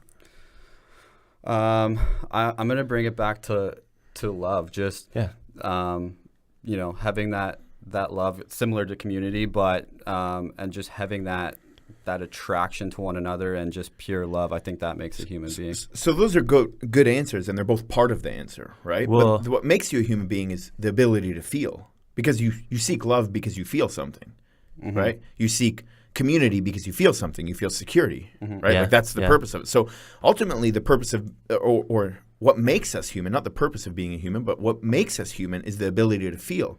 So if you're never interacting with people, how are you ever feeling, right? And when I say feeling, that's a physiological and a chemical release, right? So you're never engaging in any sort of secure behavior with people, like secure attachment or any of these things where you're getting that sense of love or friendship or security or validation from people. Like you're getting all these things that we need. Yeah. So then you feel like you have a good feeling in you, and that feeling ultimately is chemical, right? Like if you look at even the stages of a relationship, what are the stages of a relationship? We're seeking what? Secure attachment, right? So that goes back to a question you asked at the beginning is like, about why people are in certain relationships. Well, we all as humans need secure attachment, and secure attachment is a feeling. It's how do you know that you feel secure with someone? Yeah. You don't know. There's no book written on it that tells you, okay, now you've made it. You just feel it. Like you feel you could trust someone, and that's why you're with them, right? But the initial stages of a relationship are lust, right? You lust for someone. Why do we lust? We lust because we need to know who we can mate with, right? Because we didn't, many years ago, we didn't have cognitive thought the way we do today. We created this ability to think cognitively, right? Like to be able to think about things and rationalize things. This is relatively new, right? In our evolution as human beings. So we used to have to know when that's a potential person we can mate with, right? So that's a potential person. So I feel this feeling of lust, attraction, which is dopamine, short-lived. And that's why like people go crazy and obsessive over people, is because they're feeling that lust. So they're seeking that person. They want to be with that person.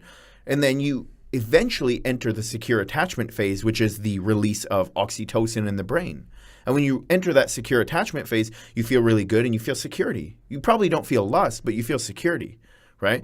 And why do people stay in abusive or dramatic or relationships where someone's always cheating on them? Because it's fun. It's lust. Because there's no security. So you're always in that lust phase. You're staying in that lust phase, which as humans we shouldn't be in for more than about 6 months anyways. Right? So now you're back to that lust phase where it feels really good in the short term, but you feel no sense of security from the person you're with. So it's like a hard place to be in, because they're like, I really want this person because I'm lusting over them, but there's no sense of security. So what is that? It's all a feeling in your body, in your brain, a chemical release telling you do this, don't do that, pursue the person. But on the other hand, there's no security, so you shouldn't be with them. And then we're rationalizing it. We're rationalizing our feeling. Right. Yeah, absolutely. Well, when you ask that question, the first question that pops into my head is, why do you do what you do every day? So it is to feel. It is to build something and have that sense of community, have that sense of love. It's always interacting with other people. Yeah. It's always promoting that feeling. I definitely agree with that, for sure. And as the society is progressing today, and as it's probably going to continue to, we're regressing in that specific area. We're regressing as being human beings. Absolutely. We're progressing in terms of knowledge, information, success. Like people are running, marathons quicker than they ever have. They're accomplishing things more than they ever have. Like the standard of things is significantly higher, but are we really winning? People are more unhappy. The depression rates are higher than they've ever been. Yeah. At what cost are you achieving things? At the cost of your happiness? At the cost of more suicide rates than ever before? So are we really winning as a society? Are we really progressing? No. Damn. Yeah, This is like a mind-blowing session. That is so that true. hit me hard. I know. I had to Yeah. pause for a minute and Yeah. just take that in. Jesus Christ, man. Yeah, that's so true. Because that all of that is in the rise. The stress, the anxiety, the suicide levels, the it's all on the rise. Yet you're right. We are progressing as a society. We are, so to speak. technological advancements. Everything is so exponential lately. But feeling as a human, that sense that we all lust for, that we crave, is getting repressed. For sure. Interesting, man. Yeah. This took an interesting turn. This I love did. it. I like it, though. I love it. I like it. I mean, think about it. When you're a caveman, you got to go out, you got to kill that saber-toothed tiger and eat it, right? But what do you do now? Uber Eats. Yeah. There's no... Yeah. Tinder, swipe. Exactly. Yeah, you There's don't no need to do reason to go anything. out and do something, which is what your body's designed to do, There- right? And most importantly, there's no process in anything anymore. Sure. Right? Where's the process in the relationships, in dating, in pursuing, in chasing? Like the humans, we're meant to hunt, chase. Yeah. However you want to, decipher it and depict it and rationalize it. We're meant to hunt. Like so, we're doing ourselves a disservice by making things easier, more efficient, right? Like by making things like just so automated. We're doing ourselves a disservice. Sure, it's easier. Mm-hmm. It's easier in the short term, but humans need challenge. Humans need growth. Humans need to work towards something. That's part of the feelings that we get and the part of the chemistry that we get. We release chemistry when we're pursuing something. So we're doing ourselves a disservice by never releasing that chemistry. As a result, we're never feeling anything. So because we're never feeling anything, how are you ever going to feel happy? How are you ever going to feel content? You're not. You're going to engage in addictive behavior. Yeah. Right? So people neglect the things we need most in life to pursue the things that we need least, not realizing that they're giving up the thing that's going to make them happy to pursue something that's going to make them unhappy when they finally get it. Right. Yeah, and to kind of bring this point together, you said the way society's going, it's regressing versus the other way around. Do you see it getting worse moving forward, or when do you see this improving? Because I know you said we're one day going to realize it. Everything has a tipping point, right? And I say things that offend people sometimes, and that's just because people can't handle the reality of what I say, right? Yeah. Like a lot of what I say is truth in terms of science. It's truth in terms of just factual, right? So everything in life has a tipping point, right? Why was it so exciting to look at fitness people at one point in time that are in crazy shape? Because less people were in shape, right? So there was a tipping point where everyone said, oh, I want to be like that. And then everyone got into shape. Whereas now if you look at the trend online, it's cool to be out of shape. Like people are promoting like love your body and cool, love your body. I'm not dad bod, yeah. I'm not even going to get into it, but love your body. Yeah. But at the end of the day, the process of loving your body for doing nothing is very little compared to the process of loving your body for doing a lot towards it, For sure. to achieving it, right?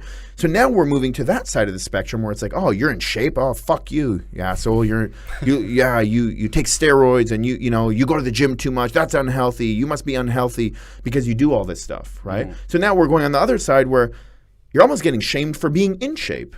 Like that's what's happening, right? So there's a tipping point to everything in life, and there's going to be a tipping point for this too. There's a tipping point for what we do, and it will happen when everyone realizes that everyone's depressed and no one's happy. And the truth is right in front of us. The truth is just to go back to being what a human should be, and we just move away from that. So when you keep that top of mind and you don't lose sight of it, you will become happier. I'm not saying you're going to be happy because that's a very strong word. And being happy almost says that that's a destination. You've made it. Right. And again, we know life is not a destination. It's a constant pursuit. So you're constantly trying to become happier. Right. Like that's part of it. Like I don't think you'll ever reach a point of being happiness. You'll never be in that state. So we have to reach that tipping point as humans where everyone realizes that everyone's depressed and what we're doing is not working. Right. The same thing with people being out of shape. Eventually, it's going to come full circle. Look at the housing market, the real estate market. You know, the prices, the prices raise of all the houses until it can't raise anymore, and then there's a bubble, then it crashes, and then it starts over. Yeah. The cycle starts over. History always repeats itself in anything. So if we look at history of anything, that's going to happen, right? Yeah. Do you think it would be like almost a revolt? Like, do you think people would start going back to the old way, or do you think it would be more of like an industry, like a world tipping point where things start to go south? I think we'll go back to it. You think us as humans will start going back, and the industry and all these advancements will just follow suit? We will go back to it. Yeah. And that's why even with what we're opening with our facility, that's what we're promoting is like, man the fuck up, lady the fuck up. Yeah. Like, this is the mentality. This is part of being a human. Yeah. Let's not fight biology, please. Let's not fight what we're meant to be doing, to work hard. Like your body is designed in such a complex, intricate way that you are meant to work hard. And you can't deny that, because if you weren't, why do you have endorphins in your brain?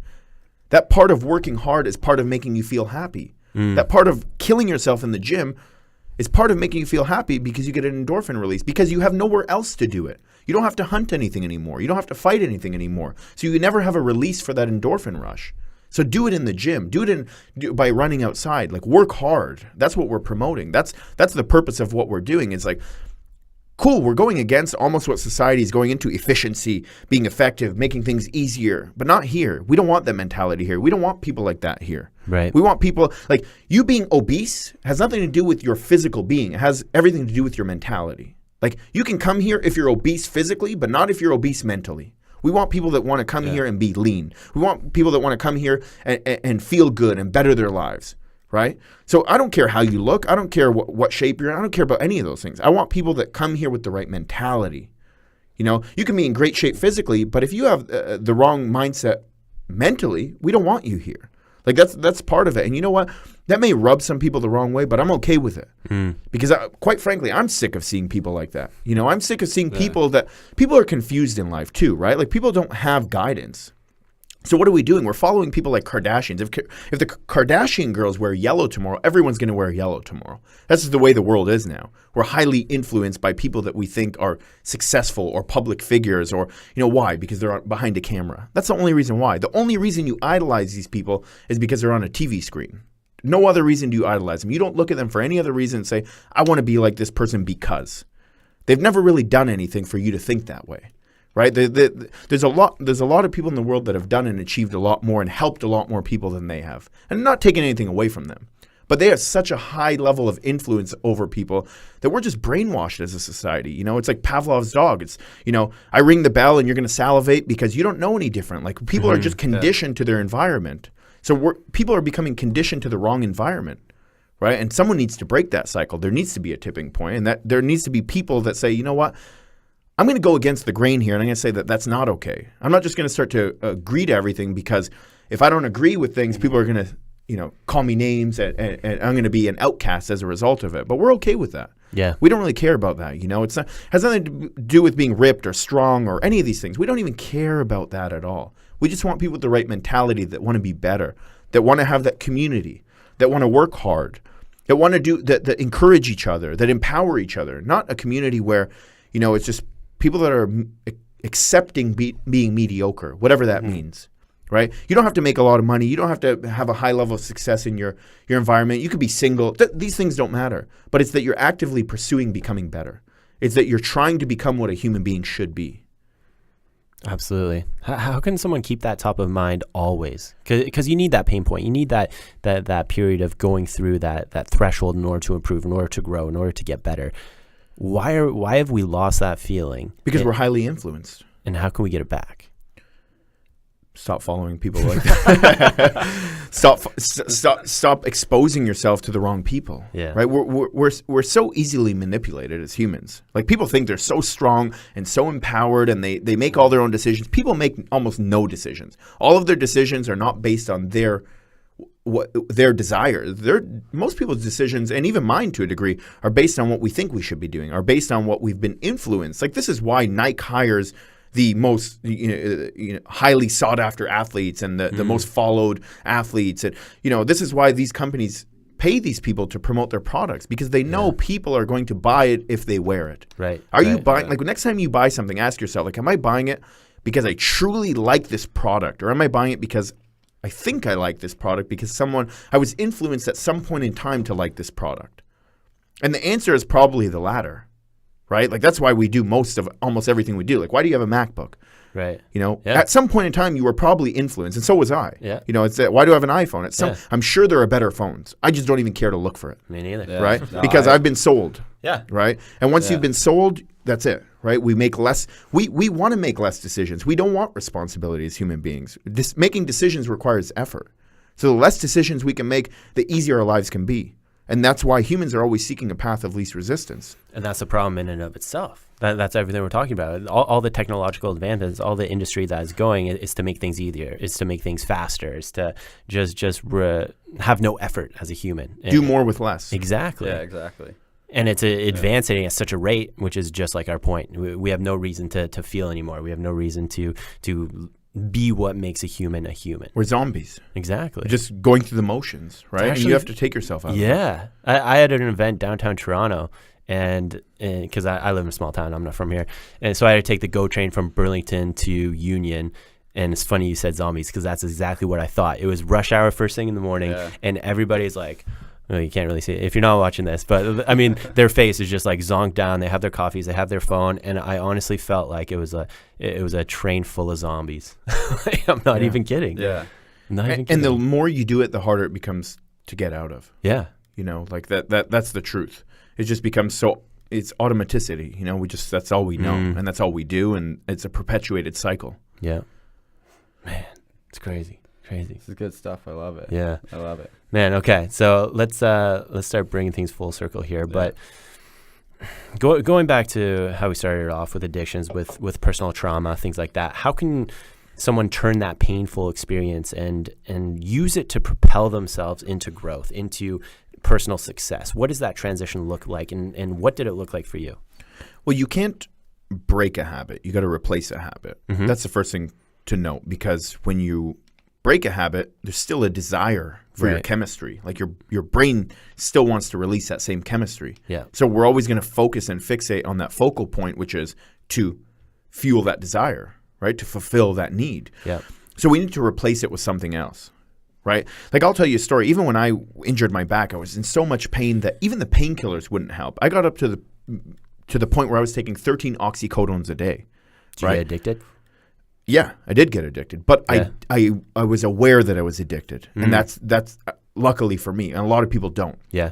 So, I used to have a different mentality towards people that were addicted to things like that, where I would think, man, like, it's, how can you be so addicted to something? Just get off it, and that's what people think. There's no empathy for people like that. And, it's when you're in so much pain, you're going to take something.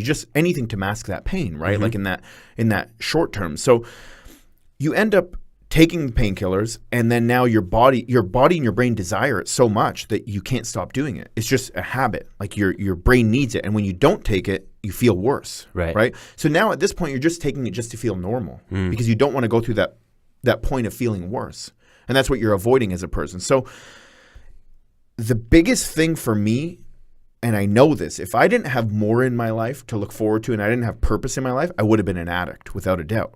Really? Without a doubt. Like with your back and everything? Without a doubt. Really? I think when we did the interview, I was high. Well,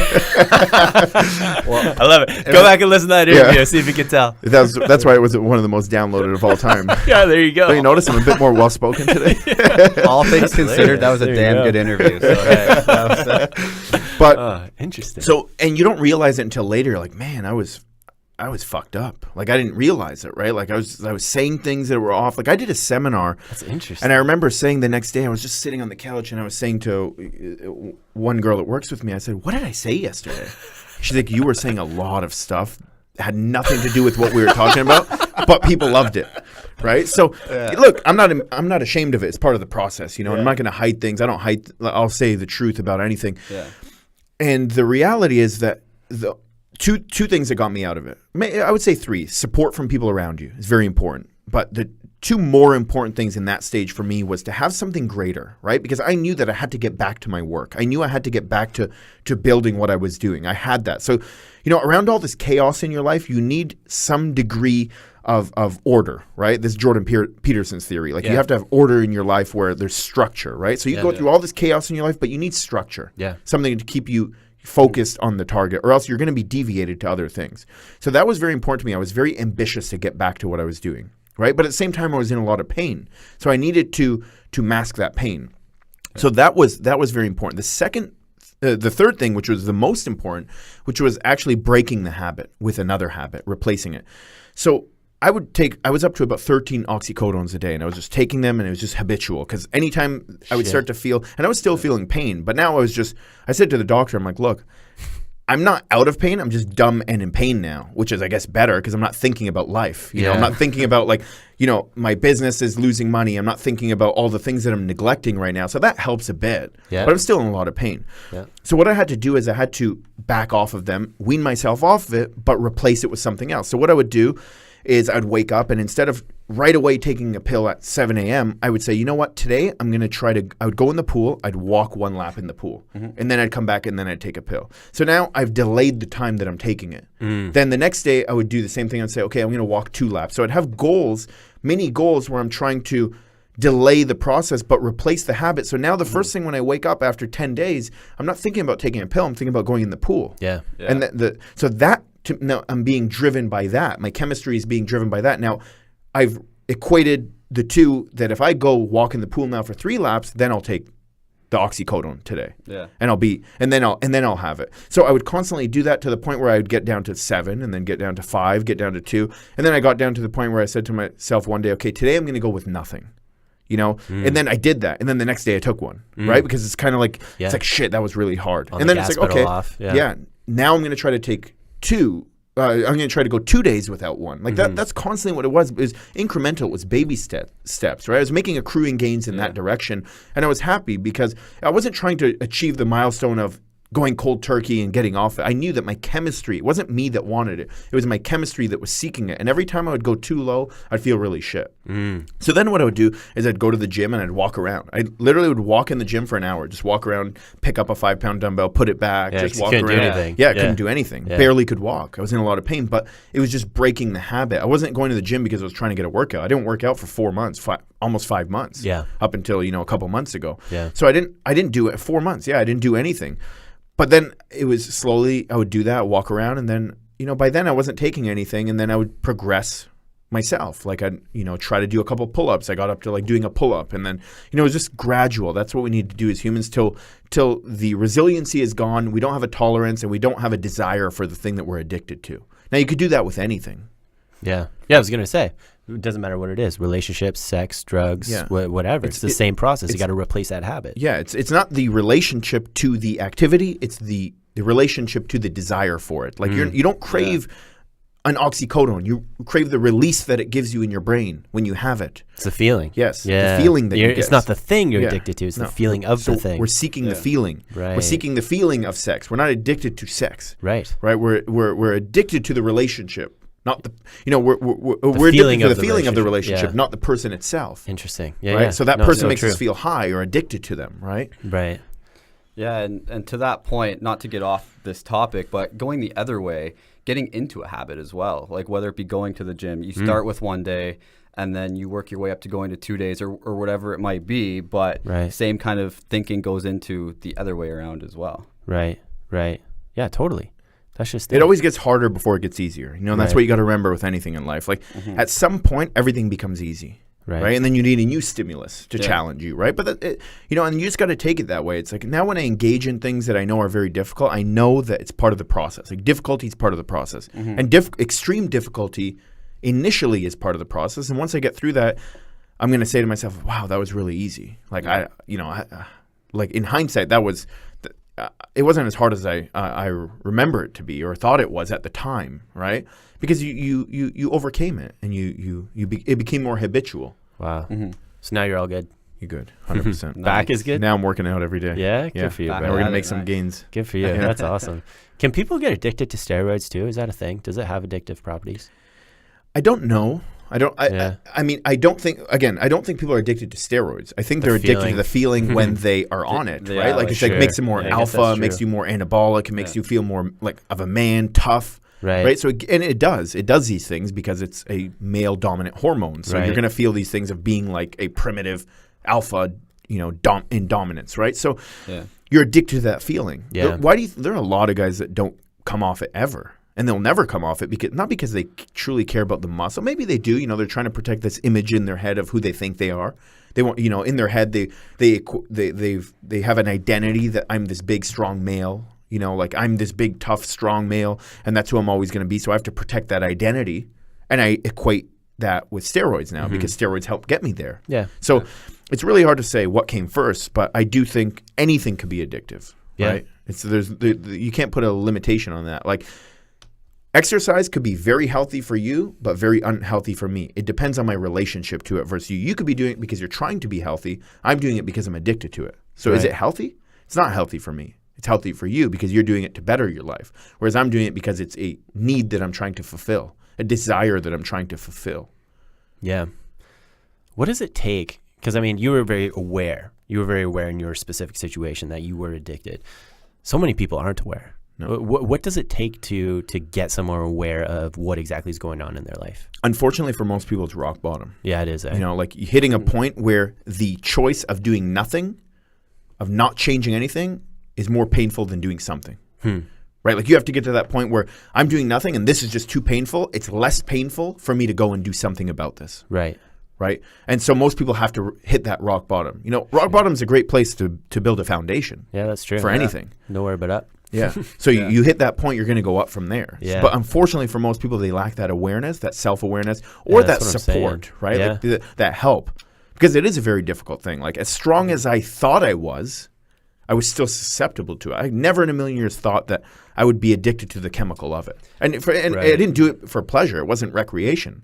I did it because I was in so much pain that I needed it. You had to. Yeah. And that's the cycle of the healthcare system, right? Yeah. That's true. When you say support, how do you mean it? Like, are you saying I'm reaching out to these people on my team or these friends who are just there for me? They're that accountability? Could be anyone. And it goes back to what I said about love. It doesn't have to be an intimate relationship. It could be anyone in your life that could provide love for you, right? And that's like I have even clients or friends or, like I make it, and that's part of what I mean about being selfless. I make it an active part of my life to reach out to those people because I know that my message to them or my support can be the reason they make or break. So, I have a buddy who's a client who's he became a buddy who's addicted to painkillers, and I make it a daily habit of just sending him a message. And he's getting off it, he's getting better. He's had knee surgeries, and as a result of it, he had to take painkillers. And hardest working guy I've ever met in my life.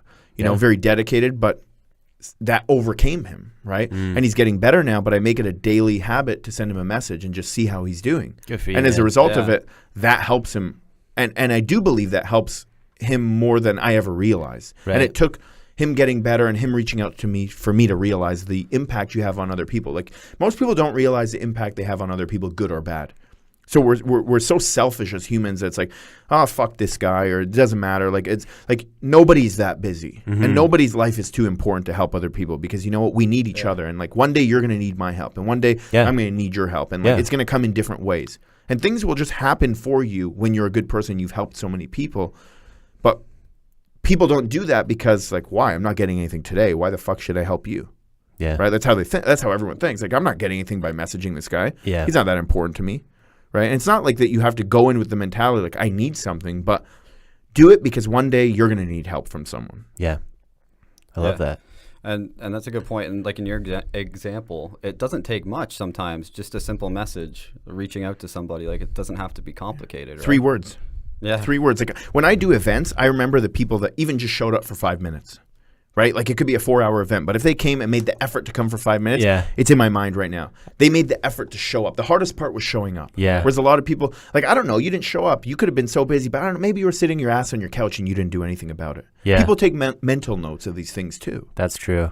I was surprised you remembered Ash and I Because we never like met you after or anything like that. And first time I met you, you were like, "Where's your girlfriend?" I was like, "Oh, how do you even know that?" And you're like, "Yeah, you guys were sitting front row. You're the only one taking notes." I was like, "Shit, man." Yeah, that's I take awesome. notes. I take notes, mental notes of Mental everything. notes, Yeah. mental notes. Man, that's awesome. This is actually, we're going to wrap this up soon, but this is actually a good way to kind of bring it full circle, because you probably don't remember this because you were high for the last interview. But but the last question I asked you was, if there was a billboard that everybody would see every day, what would you put on it? And we know this because we just listened to it in On the the car. way here, yeah. And you said, because this is a good example, because you said you need to reach out Drugs to people are more. good. No, you said people need to love each other more. Yeah. At the end of the day, you need to reach out to the people close to you more. You need to let them know that you love them more. And it just reminded me of that when you said you reach out to that person who's currently battling their own addiction. Everybody has their own battles, and really making sure that love is known, that connection, that community is known. So important. Yeah. So important. Life is nothing but suffering, right? Like it's constant suffering. It's constant battle. It's constant struggle. Like everyone is going through a struggle. Like you could look at anyone you want on social media and think like they're living a perfect life. Nobody is. Because if you're not dealing with a financial issue, you're probably dealing with a health issue. If you're not dealing with a health issue, you're dealing with a relationship. Like something. Like everyone is battling something at different parts of their life, you know, and nobody's living a perfect life. And that's why it's so important to have that community and have that relationship and have that communication with people where you do help people, because your effort and your encouragement and your support goes a long way, much further than you realize. Yeah. Yeah, and I think that one of the biggest takeaways from that particular question and your answer to that was you just never know if the next time you go to see that person, they're not there, right? Oh, yeah. You never know when the last time you're going to see somebody is, so just never take that for granted. And I think that was something I took away from that for sure. You might have seen I posted a picture of somebody that came to the Mind Builder and he passed away. I did see that. Yeah. So he was actually, he just went to the gym I went to, and he was battling with something similar to me with the injury, with nerve pain, and he had overdosed on drugs. 29 or 30 years old, right? That, and he came to the Mind Builder. You know, I invited him, gave him free tickets, told him to come, just because I knew he was going through that. Yeah. Right. And so you don't know. You know, anytime he spoke to me, I'd take time to speak to him and help him out, give him advice on things, because I knew he was battling, right? And I don't think most people give others the time of day, because, you know, it's like, why should I give you my time? But you don't realize that giving people the time of day and helping people energizes you as well. Right. Like I have more energy today than I ever had in my life. And I have more energy today because I've become energized through that, through helping people, through doing things that are selfless. But if you're always taking, it's very draining. Yeah. Yeah, absolutely, man. That's so true. For sure. When can Banksy and I come work out at your gym? Yeah. December. December? Yeah. Is that when it's opening? We're there. Yeah. Opening day. Is this like a private personal training gym, or is this Yeah, we're just going to keep it a private center for our cool. clients, for our members, like people that, but yeah, you guys. and good we're gonna- friends? Perfect. Yeah. Yeah, We'll, gotcha. we'll do a podcast there. We'll shoot some videos. Sweet. Yeah. There I we love go. it, man. Cool. Yeah, no, Awesome. 100%. I think that would be freaking awesome. Yeah. Mind Builder, is it ever coming back? I wanted to ask this too. No. I knew you were going to say that because you want to seek mastery in fitness. Yeah. Yeah. I will do it, but in a different form. How do you mean? It probably won't even be the Mind Builder. It's just going to be me. It's just like going to be my name. Amer's Like talk. that's it. Yeah. Yeah. Like because I don't think I need to. It's a mask, the Mind Builder. Just do it under me, my life, my experiences. I've gone through so much, even from the last one. I go through so much every year, but I've gone through a tremendous amount since the last one, that I want to develop a bit more life experience myself to be able to help people and see a bit more and prove a bit more to myself too, Yeah, that I get I've gone that. through it personally. You know, I've gone through all of this personally, and I know this from experience. When you speak from experience, it's a lot more powerful. Yeah, I get that. Yeah, that's so true. Versus just theory you read in a book. Yeah. Yeah, I get that. Mm-hmm. The book. Yeah. Where you at? Talked about this in the way Same here thing. too. Same thing. Unmasked? Same thing. Yeah? Don't know yet. Don't know? It's not a priority, to be honest. Yeah. It's done. I told you that I last know, time. I It's remember. done. Yeah. Yeah. Shit, eh? But my theories and my way of thinking and everything's evolved so much that it's just not. Right now, what we're doing with our business is a priority, and I think once we open this and we develop a few things that we're doing, that I'll be in a good place to redo a lot of the book and then release it. Can I read it? When? Now. Sneak No. preview. No. Just now. No. Not I'd be happening. interested. It- Okay. It's 200 I'm glad you're pages. honest. 200 real Yeah? pages. Yeah, it's ready. Okay. It's ready. Interesting. Now we're up to about 200, something like Shit. that. Yeah. Cool, Close man. to it. Nice. Cool. All right, man. Awesome. Where can people find you, brother? Amer the Hammer on Instagram Yep. or hammerfitness.com. Yep. Just search Hammer Fitness or Amer the Hammer. Cool. Yeah. Awesome, man. Well, shit, this has been awesome. This has Banksy, been cool. any last words? Man, no, once again, this has been, thank you for coming in, allowing me to have my first experience doing this. This is cool. Co-host. Always looking in the personal development field. How did I do? Feedback for the first time. Good, man. I think you brought a lot to the conversation. Yeah, good. That's why I wanted you here. Awesome, man. Well, once again, thanks for coming, man. It was really good to talk to you. Yeah, man. Sure, we'll get you on another 3-peat, and we'll go from there. Thank you, guys. And kids, don't do drugs. That's a great way to end it. Final parting words, yes. All right, guys. I'll see you in the next episode. Whew. That was good. I like that. A session and a half. How long was was awesome. I think it's about an hour and a bit, 2 hours maybe.